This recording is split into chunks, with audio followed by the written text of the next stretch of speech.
کہتے ہیں صحابی کون ہے؟ میں بتاتا ہوں بھائی صحابی کون ہے؟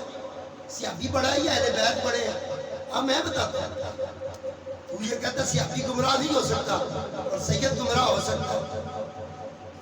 ٹکڑوں پہ پلتا ہے یزید کے اور ٹکر لیتا ہے علی کے خون سے۔ علی نے تو کل بھی اپنی گردنیں پیش کر کے ہمیشہ کے لیے یزیدیت کو، بنو امیہ کو ایسی قبر میں دفن کیا ہے، نہ وہ زندہ ہوں گے نہ وہ آباد ہو سکتے ہیں۔ ہاں عدالت میں کٹیڑے میں اللہ کی آئیں گے اور شیطان کے گھروں میں آئیں گے، وہاں بھی ان کے لیے آگ ہے اور یہاں بھی آگ ہے۔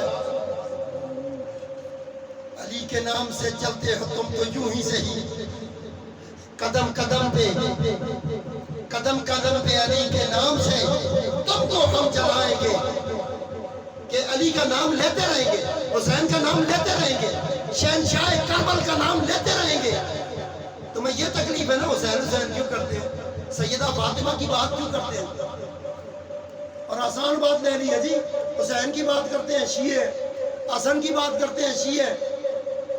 اور بھائی اگر یہ شیعہ ہے تو نظام الدین اولیاء نے کہا تھا من علی را دوست دارم خلق کوید رافضی، میں علی علی کہتا ہوں تو لوگ مجھے رافضی کہتے ہیں، بس خدا و مصطفیٰ جبریل ہم شد رافضی، پھر اللہ بھی، پھر جبرائیل بھی، پھر مصطفیٰ بھی رافضی ہے۔